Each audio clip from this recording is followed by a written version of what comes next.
ভোটের মৌসুম জমে উঠেছে এবং ভোটের মৌসুম যখন জমে উঠেছে তখন আমরা দেখছি আজকেও অন্তত 2 থেকে 3টি জেলায় আওয়ামী লীগ যখন ভোটে অংশগ্রহণ করতে পারছে না তখন বিএনপি এবং জামাতের মধ্যে সংঘর্ষের ঘটনা ঘটেছে এবং মানে একাধিক ওই জায়গাতে 10 থেকে 20 জন আহত হওয়ার ঘটনা ঘটেছে। তার মানে আওয়ামী লীগের উপস্থিতিতে বিএনপি এবং জামাতের শত্রুতা বলা যায় যে ভোটের মৌসুমে এক ধরনের জমে উঠেছে। জামাতের ফাঁদে পইরা এনসিপির কান্নাকাটি শুরু হয়ে গেছে। নিউজটা আগে পড়েন, তারপরে বলেন আলহামদুলিল্লাহ। অতি চালাকের গলায় দড়ি বইলে একটা কথা আছে, জামাতের ফাঁদে যেই পা দিছে সেই ধ্বংস হয়ে গেছে।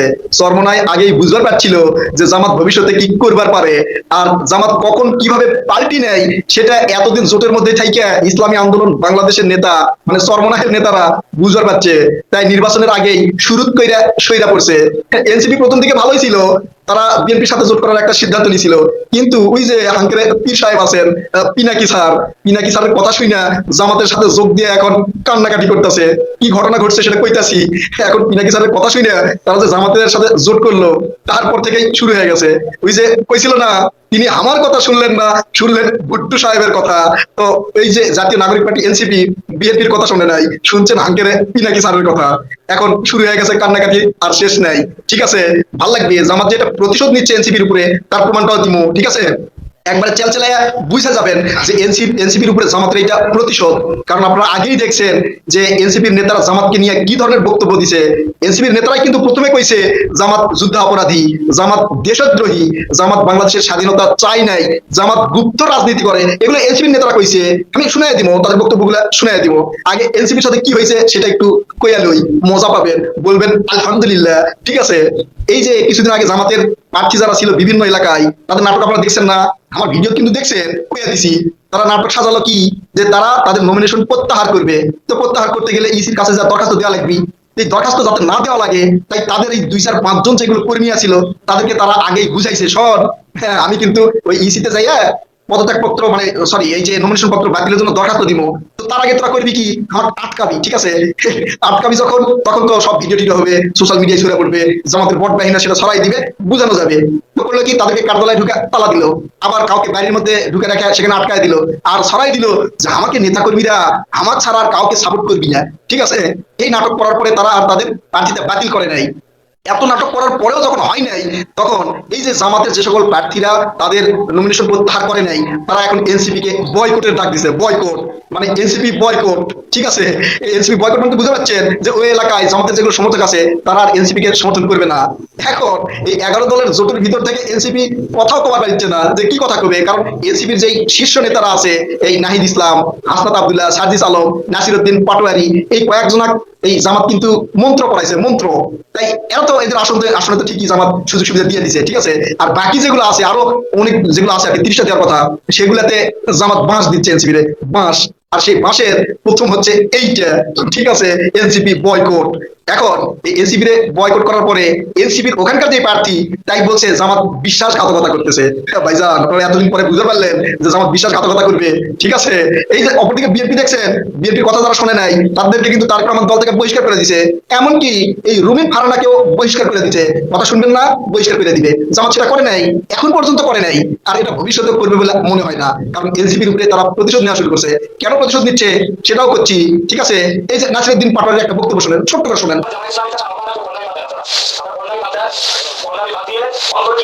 দেখছেন, এটা জোট করার আগে যখন বিএনপি কইছিল তোমরা চাইলে আমাকে সাথে জোট করতে পারবেন, ঠিক আছে, বিএনপি তাদেরকে জোটে নেয় নাই, ভালো হয়েছে, তখন কিন্তু এই কথাগুলো কইছিল জামাতের বিরুদ্ধে। এখন সেই জামাত তাদের কাছে সাধু হইয়া গেছে, দাদুর কাছে পয়সা পড়ছে হচ্ছে হাঙ্কেরে এই এনসিপি, পয়সা এখন কান্নাকাটি করতেছে, কান্নাকাটি। ঠিক আছে, শুধু চট্টগ্রাম 8 আসনে যেটা হয়েছে তা না, মেলাগুলো আসনে এরকম হয়েছে। আবার অন্যান্য যেগুলো প্রার্থী দিছে 1-2টা করে যারা দলের ভিতরে আছে তাদের সাথেও চলতেছে এই অবস্থা। কিন্তু এগুলো ছড়াচ্ছে না, কেন ছড়াচ্ছে না সেটা মেলাবার খুশি এই সোশ্যাল মিডিয়ায় জামাতের বট বাহিনী আছে। ঠিক আছে, এই বট বাহিনী শুধু তাদের ভালো কথাগুলো ব্যাপকভাবে ছড়ায় দেয়, লাইক করে, কমেন্ট করে, শেয়ার করে, কিন্তু ভিতরে ভিতরে যে এরকম জ্ঞানজাম চলতেছে এগুলো কিন্তু তারা শেয়ার করতেছে না। ঠিক আছে, আসল কথা কিন্তু আমি ফাঁস করে দিব, আর আপনাদের সেগুলো কিন্তু ছড়াই দেওয়া লাগবে। বুঝতে পারছেন? এখন এনসিপি কি করবে? এনসিপি এখন এই যে জামাতের শীর্ষ নেতাদের দিকে আঙ্গুল তুলছে যে আপনারা আমাকে দেখা নিয়ে আসা, আপনাদের সাথে জোট করাইয়া এগুলো কি শুরু করছেন? আপনাদের সাথে যে শর্ত ছিল যে আমরা যেগুলো যেগুলো প্রার্থী দেবো সেগুলোতে আপনার নেতাকর্মীরা আমাদেরকে সহযোগিতা করবে। আমাদের শীর্ষ নেতারাও কইছিল যে আমাদের শরীফ দলের প্রার্থী যেখানে থাকবে সেখানে আমাকে প্রার্থী থাকবে না, আমাদের নেতাকর্মী তাকে সহযোগিতা করবে। সহযোগিতা মানে হচ্ছে এনসিপি বয়কট, ঠিক আছে।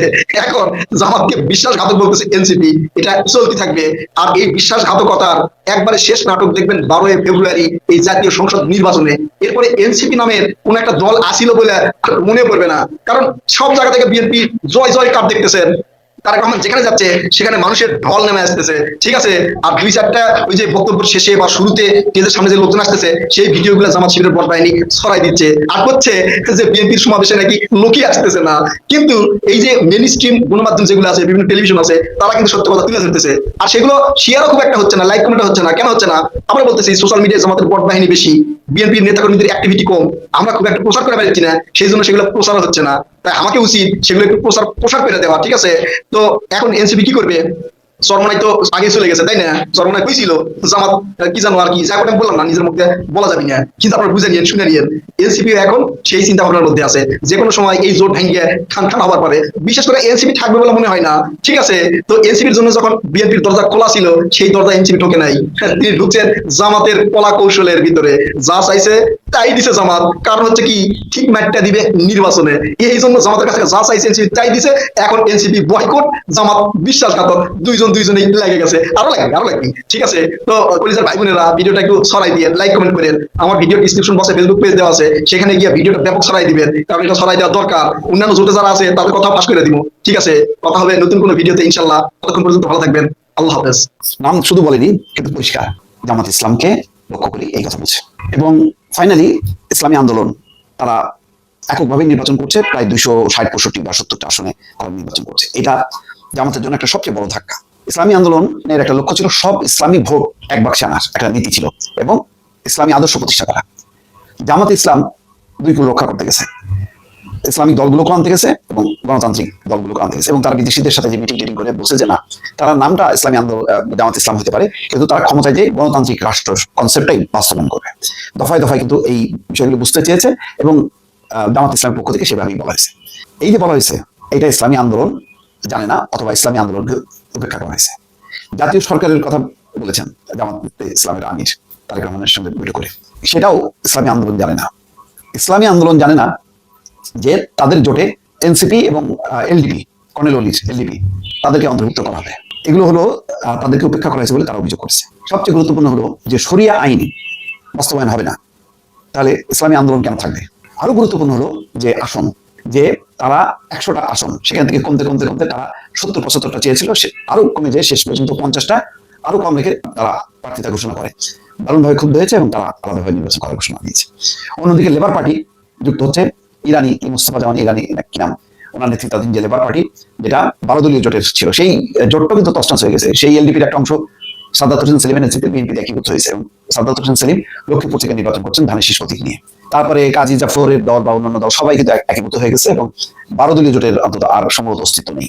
লেবার পার্টি সে শিফট করে চলে আসতেছে ইসলামী আন্দোলনের জায়গায়, তার মানে আবার 10 দলীয় জোট হয়ে যাবে 11 দল, প্রথমে ছিল 11, সেখান থেকে 10। এই হচ্ছে অবস্থা। ইসলামী আন্দোলন লম্বা সময়ের মিত্র ছিল, চলে এসেছে গেল এইদিকে। অন্যদিকে বিএনপি জোট না করে একদিক দিয়ে ভালো করেছে, কিন্তু তাদের যে সমঝোতা, সেই সমঝোতাও কিন্তু থাকলো না। সেই সমঝোতায় প্রথমে এলডিপি বেড়ে গেছে, তারপরে আসম আব্দুর রব, তারপরে সর্বশেষ নাগরিক ঐক্য আন্দোলন নাম না। এখানেও কিন্তু টানাপোড়েন হয়েছে, তবে যেহেতু জোট করেনি সুতরাং ওইভাবে গায়ে লাগে নাই বিএনপির গায়ে, কিন্তু জামাত ইসলামের গায়ে কিন্তু সরাসরি লাগছে। এবং এখন দেখেন তারা কি বলছে, যে বন্ধুর সাথে যারা বিশ্বাসঘাতকতা করে তারা দেশের জন্য কি করবে, এই কথা তারা বলছে নির্বাচনের মাঠে।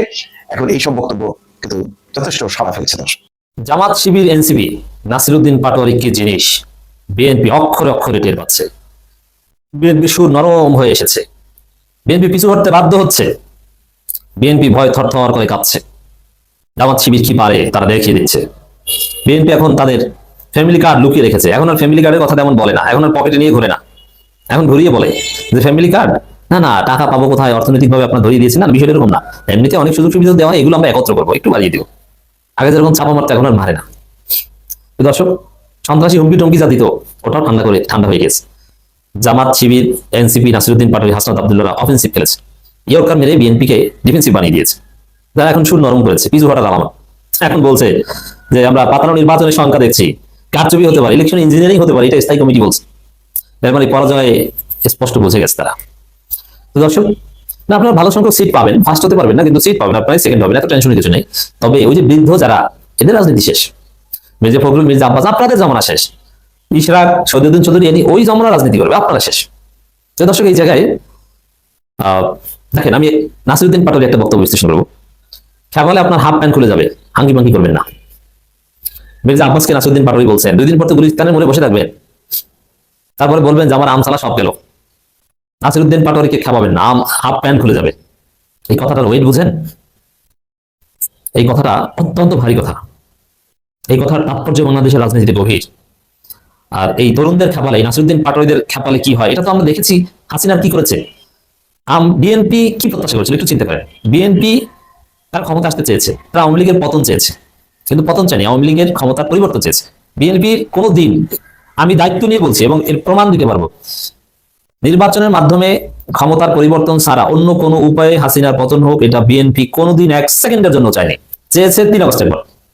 তার আগে বিএনপির সমস্ত রাজনীতির কেন্দ্রবিন্দু ছিল একটা সুষ্ঠু নির্বাচন হোক, সুষ্ঠু নির্বাচনের মাধ্যমে আওয়ামী লীগ সেকেন্ড হোক, বিএনপি জামাত ফার্স্ট হোক। এর বাইরে বিএনপির কোনো রাজনীতি ছিল না।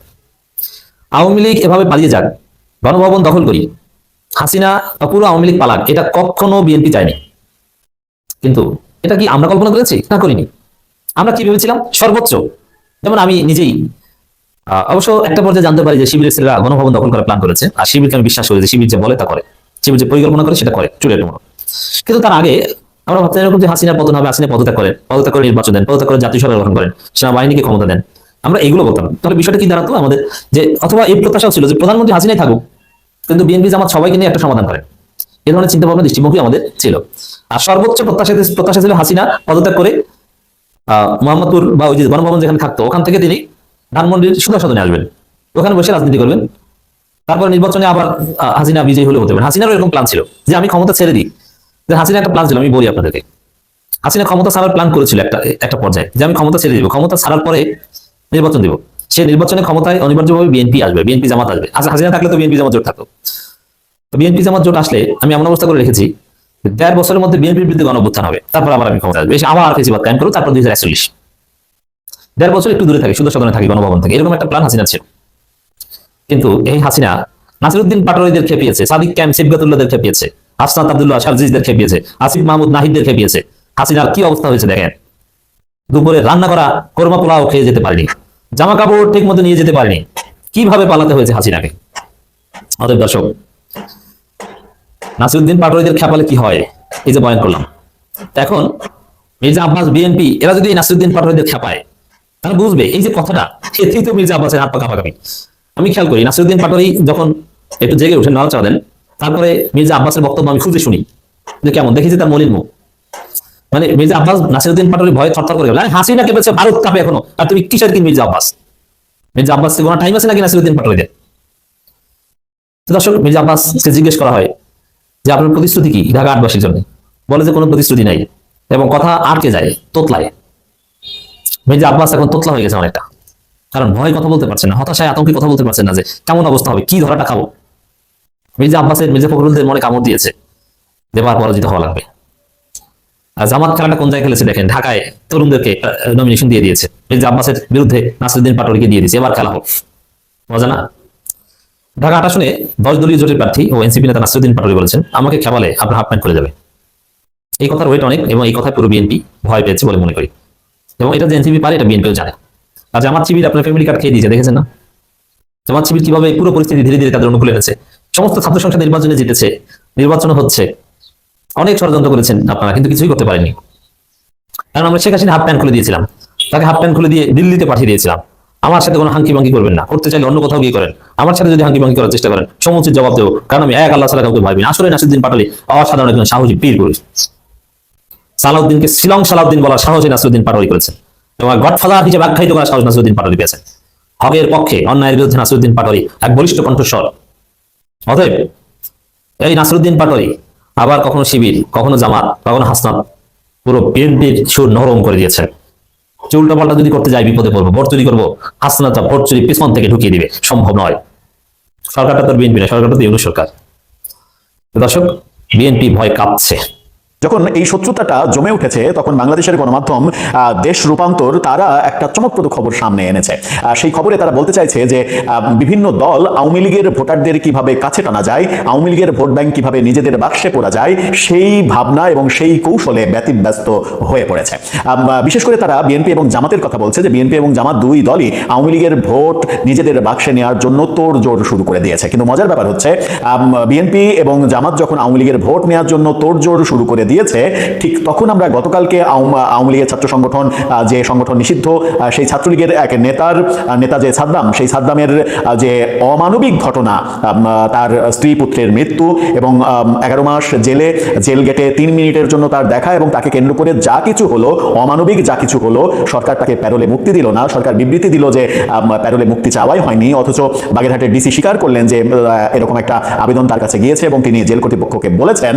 তখন কিন্তু এই ভোট নিজেদের বাক্সে নিতে চাওয়া এই দুই দল, বিএনপি কিংবা জামাত, তাদের শীর্ষ পর্যায়ের কিংবা কোনো গুরুত্বপূর্ণ পর্যায়ের কোনো নেতার এই ব্যাপারে একটা বক্তব্য, একটা বিবৃতি আমরা শুনিনি। তাহলে কি ব্যাপারটা এরকম আমরা দেখব যে ভোট যে কোনো মূল্যে চাই, অন্য সব জলাঞ্জলি যাক, বাংলাদেশে মানবাধিকার একেবারে তলানিতে চলে যাক, থাকুক না থাকুক কিচ্ছু যায় আসে না, কৌশলে ছলে বলে কৌশলে কিভাবে 12 ফেব্রুয়ারিতে নিজেদের বাক্সে ভোটটা নিতে হবে, সেই কৌশলটাই মুখ্য, অন্য সব কিছু গৌণ বাংলাদেশের রাজনীতিতে। সেটাই কি বলছে দেশ রূপান্তর, কিভাবে কোন কৌশলে আওয়ামী লীগের ভোট ব্যাংক নিজেদের বাক্সে ভরানোর চেষ্টা করছে দলগুলো, চলুন একটু জেনে দেখার চেষ্টা করি এবং এটাও বোঝার চেষ্টা করবো যে আওয়ামী লীগের ভোট কোন বাক্সে শেষ পর্যন্ত যাচ্ছে এবং শেষ হাসি কারা হাসছে। থাকবেন ভোটের মাঠে আওয়ামী লীগের ভোট নিজেদের করায়ত্ত নেওয়ার জন্য বিএনপি যেমন রয়েছে, জাতীয় পার্টি রয়েছে, জামাতও উঠে পড়ে লেগেছে। কিন্তু জাতীয় পার্টির কৌশলটা একটু ভিন্ন, বিএনপি এবং জামাতের কৌশলটা প্রকাশ্যেই দেখা যাচ্ছে।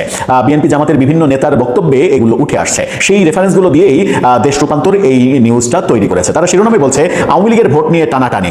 আওয়ামী লীগের ভোট নিয়ে টানাটানি এই ব্যাপারে তারা বলছে যে নির্বাচনে প্রতিদ্বন্দ্বী প্রার্থীদের বিজয় নিশ্চিত করা ভোটকে অন্তর্ভুক্তিমূলক ও অংশগ্রহণমূলক করে তোলার সুনির্দিষ্ট লক্ষ্য স্থির করে এই সময়ে আওয়ামী লীগের ভোটারদের কদর বেড়েছে বিএনপি এবং জামাতে। জাতীয় পার্টি সহ নির্বাচনে অংশ নেওয়া অন্য সব দলগুলোর কাছেও কদর রয়েছে। বিএনপি জামাত সহ নির্বাচনী লড়াইয়ে নামা সব দলই আওয়ামী লীগের ভোট টানতে উঠে পড়ে লেগেছে। তবে রাজনৈতিক বিশ্লেষকরা আওয়ামী লীগের ভোট টানতে যেসব আশ্বাস দিয়ে যাচ্ছেন সেটিকে ভালো চোখে দেখছেন না। বিএনপি জামাতের এই কৌশলকে নির্বাচনী আচরণবিধি লঙ্ঘন ও নিরেট আদর্শহীন রাজনীতি হিসেবে চিহ্নিত করছেন অনেক বিশ্লেষক। এই প্রসঙ্গে দেশ রূপান্তরকে বিশ্লেষকরা বলছেন, ক্ষমতায় যাওয়ার রাজনীতি ও বুর্জোয়া রাজনীতিতে এটাই স্বাভাবিক। নিরেট আদর্শবাদী রাজনৈতিক দল ও রাজনীতি থাকলে আওয়ামী লীগের ভোট পেতে এভাবে উঠে পড়ে লাগতো না। খুবই পরিষ্কার কথা, যে আওয়ামী লীগকে আপনি ফ্যাসিস্ট বলে তাড়িয়ে দিচ্ছেন, যে আওয়ামী লীগকে প্রতি মুহূর্তে আপনি গালাগালি করছেন, সেই আওয়ামী লীগের ভোট পেতে আপনি উঠে পড়ে লাগছেন, ছলা কলা করছেন, ছলে বলে কলে কৌশলে আওয়ামী লীগের ভোট নিয়ে ভোটের পরের দিনই আবার ভিন্ন রূপটা দেখাবেন, এটাও নিশ্চিত। তখন ব্যাপারটাকে তো সুস্থ রাজনীতি কিংবা শুভ রাজনীতির ইঙ্গিত হিসেবে বিশ্লেষকরা দেখবেন না, এটাই স্বাভাবিক। সুশাসনের জন্য নাগরিক সম্পাদক, সুজনের সম্পাদক বদিউল্লাহ মজুমদার বলছেন, এটাই ভোটের প্রতিযোগিতা, ভোটের কৌশল। তবে বিএনপি জামাত যা করছে তা বাড়াবাড়ি পর্যায়ে। যেভাবে আশ্বাস দিচ্ছে এগুলো উৎকোচ দেওয়ার সমতুল্য, প্ররোচনা, আচরণবিধি লঙ্ঘনের শামিল, অর্থাৎ অনেকটা ঘুষ দেওয়ার মতো, ঘুষ দিতে চাইছে এরকমের মতো। শনিবার ঠাকুরগাঁয়ে নির্বাচনী প্রচারণায় অংশ নিয়ে বিএনপি মহাসচিব মির্জা ফখরুল ইসলাম আলমগীর বলেছেন, দেশে শুধু দুটো মার্কা, নৌকা আর ধানের শীষ। নৌকা এখন আমাদের কাছে নেই, তাহলে ভোট দেবেন ধানের শীষে। নতুন যে মার্কা দাঁড়িপাল্লা এসেছে তা স্বাধীনতা বিরোধী দল। মির্জা ফখরুলকে আরো অনেক কথা বলতে শোনা গেছে। মির্জা ফখরুল তার আগের দিন বলেছেন যে হাসিনা আপা আপনাদেরকে রেখে গেছে, আপনাদেরকে যাদেরকে রেখে গেছে তাদেরকে আমরা দেখে শুনে রাখবো। ফ্যাসিস্ট হাসিনা থেকে হয়ে গেল হাসিনা আপা, এই বক্তব্য আমরা শুনেছি। এর আগের দিন শুক্রবার নির্বাচনী প্রচারণায় একই জায়গায় মির্জা ফখরুল বলেন, আওয়ামী লীগের বিনা অপরাধীদের সঙ্গে তিনি ও তার দল থাকবে। নির্বাচনী প্রচারণায় অংশ নিয়ে জামাত নেতারাও আওয়ামী লীগের ভোট টানতে নানা রকমের আশ্বাস দিচ্ছে। জামাতের পক্ষ থেকে কাজ করা হচ্ছে, একই কাজ করা হচ্ছে। দলটি আওয়ামী লীগ নেতাদের দলে ভিড়িয়ে তাদের মাধ্যমে নৌকার ভোট টানার চেষ্টা করছে। এমন কথাও বলছে যে আওয়ামী লীগ যারা আমাদের দলে আসবে, আমাদের দিকে ভোট দিবে, তাদের নিরাপত্তা, তাদের দেখে রাখার দায়িত্ব আমাদের, প্রকাশ্যেই বলছে তারা। জামাত নেতা সৈয়দ আব্দুল্লাহ মোহাম্মদ তাহেরের নির্বাচনী সমাবেশে বক্তৃতা দিয়েছেন আওয়ামী লীগের স্থানীয় এক নেতা। এ নিয়ে সামাজিক যোগাযোগ মাধ্যমে আলোচনা সমালোচনা শুরু হয়েছে। আওয়ামী লীগের ওই নেতার নাম সালাউদ্দিন আহমেদ মজুমদার। তিনি কালিকাপুর ইউনিয়ন আওয়ামী লীগের সভাপতি। তিনি নৌকা প্রতীকে নির্বাচন করে ইউনিয়ন পরিষদের চেয়ারম্যান নির্বাচিত হয়েছিলেন। 5 আগস্টের পর তাকে অপসারণ করা হয়। তিনি এখন জামাতের জনসভায় গিয়ে ভোট চাচ্ছেন জামাতের পক্ষে। কোন কারণে চাচ্ছেন এটা খুব স্বাভাবিকভাবে বোঝাই যায়। ভোট ঘিরে আওয়ামী লীগের ভোট টানতে বিএনপি জামাতের যে লড়াই শুরু হয়েছে তার পেছনে আরও কিছু কারণ রয়েছে বলে বিশ্লেষকরা মনে করছেন। ত্রয়োদশ জাতীয় সংসদ নির্বাচনে আওয়ামী লীগকে বাইরে রাখার ফলে নির্বাচন নিয়ে দেশ বিদেশে এক ধরনের সমালোচনা ও চাপ দেখা দিয়েছে। নির্বাচনের বিশ্বাসযোগ্যতা নিয়ে নির্বাচনের আগেই প্রশ্ন তোলার চেষ্টা করা হচ্ছে। আওয়ামী লীগের নেতাকর্মী সমর্থকরা ভোট বর্জন করলে ভোটার উপস্থিতি হতাশাজনক হবে। তাতে নির্বাচন নিয়ে বিদেশিদের সমালোচনা শুনতে হবে, দুর্বল হয়ে উঠবে ত্রয়োদশ জাতীয় সংসদ। 12 ফেব্রুয়ারি নির্বাচন ঘিরে সামনে উঠে আসা এসব ইস্যু ছাই চাপা দিতে আওয়ামী বিরোধী সব পক্ষই এই কৌশল গ্রহণ করেছে। দলটির ভোট টানতে নানা রকমের আশ্বাস দিচ্ছে, এরকম মতামত অনেকে দিচ্ছেন। অর্থাৎ আওয়ামী লীগের ভোটাররা যদি ভোট কেন্দ্রে না যায় তাহলে ভোট কাস্টিং 40%-এর নিচে হতে পারে, এরকম ভাবনা কিন্তু রয়েছে। কারণ আওয়ামী লীগের যদি 30% ভোট থাকে, আপনার যদি আওয়ামী লীগ সহ অংশগ্রহণ করলে 70% ভোট কাস্টিং এর সম্ভাবনা থাকে, তাহলে 30% বাদ দিলে এমনি 40% হয়। আর আওয়ামী লীগ সহ 14 দল সহ অনেক দলই না থাকার কারণে অনেক নিরপেক্ষ ভোটার তারা ভোট কেন্দ্রে যাওয়ার উৎসাহ পাবেন না এবং ভোটে একটা অরাজকতার আশঙ্কা থেকে তারা ভোট কেন্দ্রে যাবেন না। সেই ক্ষেত্রে ভোট কাস্টিং আরো অনেক কম হওয়ার সম্ভাবনা রয়েছে।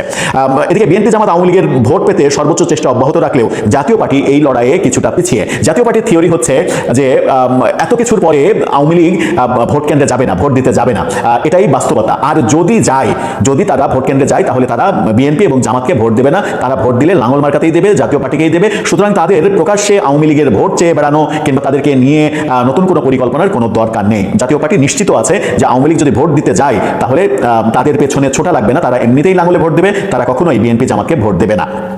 জাতীয় পার্টি জিএম কাদের বলেছেন, আওয়ামী লীগ দল হিসেবে এখনো নিষিদ্ধ নয়, আওয়ামী লীগকে রাজনীতি করতে দেওয়া হচ্ছে না, ঠিক আছে, কিন্তু তাদের সমর্থকদের ভোট দিতে দেবেন না, নাগরিকত্বের অধিকার দেবেন না, এটি কখনো একটি দেশে চলতে পারে না।